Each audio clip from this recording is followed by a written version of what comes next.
Hello students, आज हम लोग इनपुट कमांड से कुछ प्रोग्राम लिखना सीखेंगे।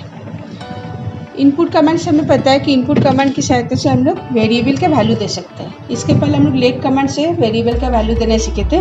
लेट कमांड से क्या होता था कि हम लोग जब प्रोग्राम लिखते थे, प्रोग्राम के अंदर में ही हम लोग वेरिएबल का वैल्यू देते थे। जैसे मानो हमको दो संख्या को अगर जोड़ने के लिए बोला जाता है, 10 और 15, दो संख्या को मानो तुमको जोड़ने के लिए बोला गया, तो हम लोग प्रोग्राम किस तरीके से लिखते थे देखें। पहले लाइन नंबर लिखे, उसके बाद लेट वेरिएबल लेना पड़ेगा। 2 नंबर है तो 2 नंबर के लिए 2 वेरिएबल लेना पड़ेगा। a = 10, फिर 20, लेट b = 20। 2 नंबर हम ले लिए, उसके बाद दोनों को जोड़ने के लिए बताया गया तो दोनों को जोड़ रहे हैं। 30 लेट c = a + b। अब आंसर मेरा क्या आया, सी आंसर आया, तो 40 प्रिंट सी और फिर 50 में एंड। ये था मेरा, ऐसे होता है मेरा प्रोग्राम है। तो अगर हमको दो संख्या को जोड़ने के लिए बोलेगा 10 और 20, तो हम लोग क्या किए, दो वेरिएबल लिए, a = 10, b = 20 और उसके बाद दोनों को जोड़ने के लिए जोड़े और उसका वैल्यू को हम लोग सी के संग असाइन किए और फिर सी को प्रिंट कर दिए। अब यदि हम प्रोग्राम को रन कराएंगे तो देखो मेरा आंसर आ गया 30। तो ये है लेट कमांड के यूज। और यदि हमको मेरे प्रोग्राम यदि ऐसे बताया गया, क्वेश्चन ऐसे बताया गया कि केवल दो संख्या को जोड़ने का प्रोग्राम लिखो, लेकिन कोई संख्या का वैल्यू नहीं बताया गया, तो हमें पता है कि जब वेरिएबल का वैल्यू नहीं बताया जाता है क्वेश्चन में, तो हमें इनपुट कमांड का इस्तेमाल करना पड़ता है। क्लियर? यदि वैल्यू बता दिया जाएगा तो हम लोग लेट कमांड का इस्तेमाल करेंगे, और यदि वैल्यू नहीं बताया जाएगा तो हम लोग इनपुट कमांड का इस्तेमाल करेंगे। तो अब देखो इनपुट कमांड से कैसे होता है। तो 10 इनपुट a, फर्स्ट वेरिएबल मैंने लिए a, इसका कोई वैल्यू नहीं है, वैल्यू मुझे नहीं पता है इसलिए मैंने वैल्यू नहीं लिखा। फिर 20 इनपुट दूसरा वेरिएबल लिखे b, उसके बाद 30 हमें दो नंबर को जोड़ना है, दो वेरिएबल को जोड़ना है, तो c = a + b और उसके बाद 40 प्रिंट c लिया था वेरिएबल तो c को प्रिंट कर दिए और 50 में एंड हो गया मेरा प्रोग्राम ख़त्म। अब यदि हम इसको रन कराएंगे तो देखो क्या आता है। जैसे मैंने रन किए, एक क्वेश्चन मार्क आया।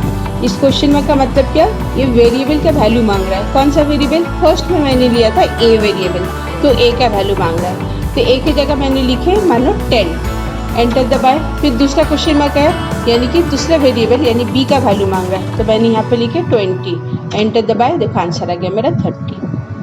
क्लियर? तो लेट से क्या हुआ, हम प्रोग्राम के अंदर में वेरिएबल का वैल्यू दिए, और इनपुट से क्या हुआ, हम लोग बाद में प्रोग्राम को जब रन कराए उस टाइम में वेरिएबल का वैल्यू दिए। इसका एक सुविधा क्या है कि यदि मानो तुम्हें फिर से दूसरा वैल्यू देकर प्रोग्राम को रन करना है, तो प्रोग्राम को दोबारा लिखने का कोई ज़रूरत नहीं पड़ेगा, केवल हम प्रोग्राम को रन कराएंगे। जैसे कि मैंने फिर से बोले रन, क्वेश्चन मार्क आ गया, तो इसमें हम लिखे 30, फर्स्ट वैल्यू लिखे 30, फिर क्वेश्चन मार्क आया, इसमें मैंने लिखे 20, तो एंटर दबाए, देखो आंसर क्या 50। तो इस तरीके से जो है एक बार प्रोग्राम लिखकर हम लोग जितनी बार चाहे उसको रन करा सकते हैं और उसका वैल्यू दूसरा वैल्यू चेंज करके देकर उससे हम लोग आंसर पा सकते हैं। क्लियर? तो लेट और इनपुट में अंतर समझ में आया कि लेट से हम लोग प्रोग्राम के अंदर में वैल्यू दे देते हैं, जिसका वैल्यू हमें क्वेश्चन में बताया गया वही वैल्यू हम लोग दे देते हैं, और उसको जब हम लोग रन करते हैं तो उसका वैल्यू हमेशा सेम ही आता है। लेकिन इनपुट से क्या है कि हम लोग प्रोग्राम को जब रन कराते हैं, प्रोग्राम में कोई वैल्यू नहीं देते, जब रन कराते हैं तो हम लोग वेरिएबल का वैल्यू देते हैं, और उससे जब हम लोग जितनी बार चाहे रन कराएं उतनी बार हम लोग अलग अलग वैल्यू देकर रन कर सकते हैं। ठीक है? तो अब दूसरा और ठीक,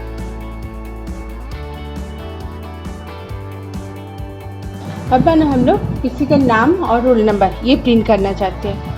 तो नाम और रोल नंबर प्रिंट करने के लिए आप देखते हैं कैसे होता है ये। सबसे पहले मैंने लिखे, स्क्रीन को सफ़ा कर लिए CLS लिखकर, उसके बाद प्रोग्राम नया शुरू कर रहे हैं तो न्यू लिख दिए।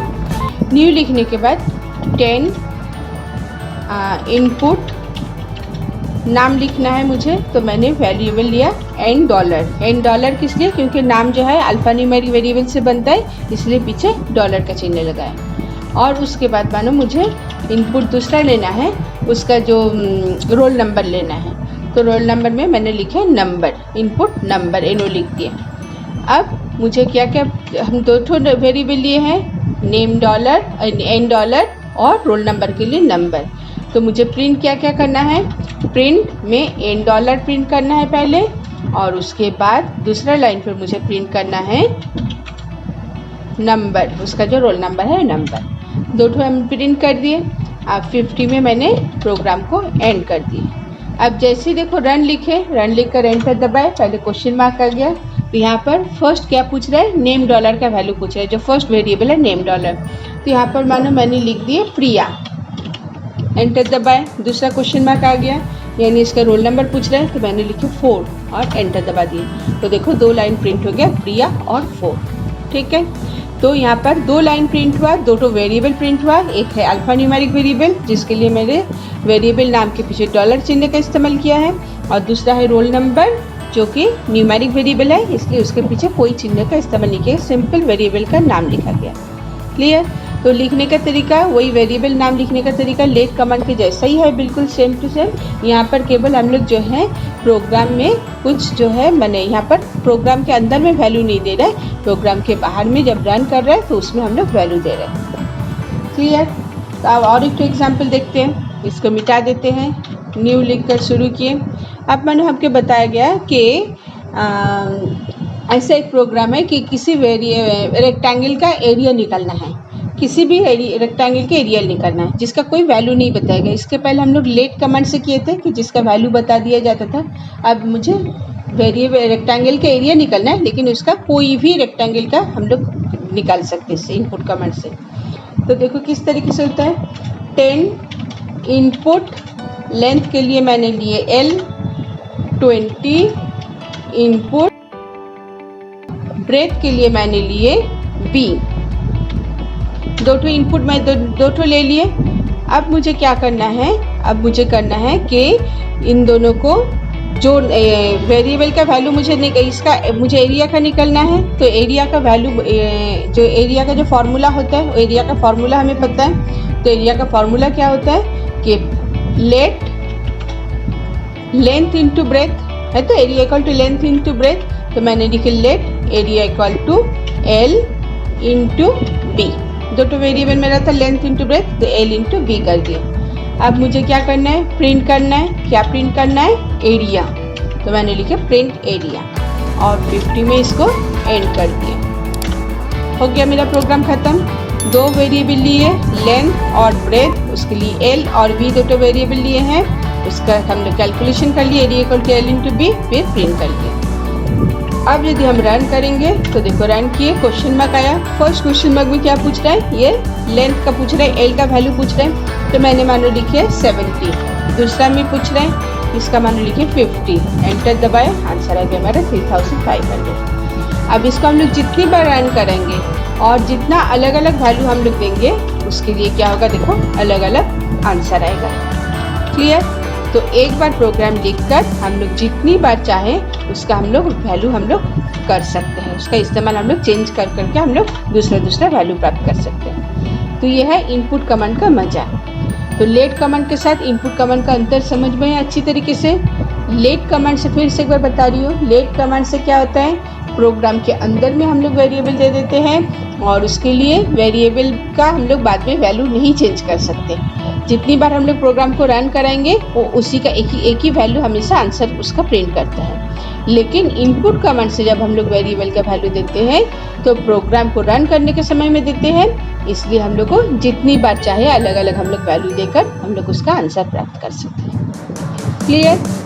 तो ये हम लोग को समझ में आ गया अच्छी तरीके से। हाँ, और एक प्रोग्राम देख लेते हैं। CLS किए, न्यू किए। अब मैंने हमको बताया गया कि घंटा को मिनट में चेंज करने का। तो घंटा को मिनट में चेंज करने के लिए क्या करना पड़ता है, 1 घंटा यानी कि 60 मिनट्स, तो हमको 60 से गुना करना पड़ेगा। तो एक ही वेरिएबल हमने लिखे, पहले 10 इनपुट घंटा लेना है मुझे, तो मैंने वेरिएबल लिया आवर H। अब उसको क्या करना है, और कुछ नहीं, और कोई वेरिएबल मुझे चाहिए ही नहीं क्योंकि फिक्स रहता है तो घंटा को मिनट में लाने के लिए हमें से ही गुना करना पड़ता है। तो 60 एक कांस्टेंट है, तो let minute equal to h into 60।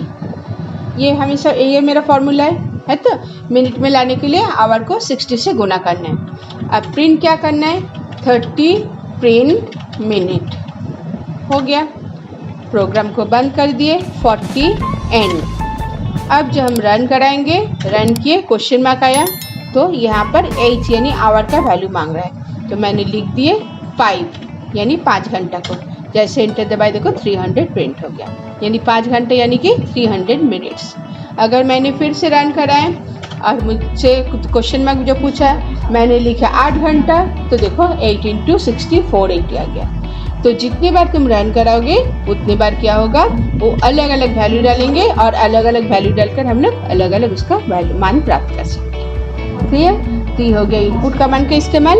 अब जो है आज के लिए इतना ही। ये इनपुट कमांड आप लोग प्रैक्टिस करो अच्छी तरीके से, और बेसिक का भी बंद कर देते हैं। तो मैंने लिखे सिस्टम और एंटर दबाए, बेसिक बंद हो गया। ठीक है, तो बाय आज के लिए।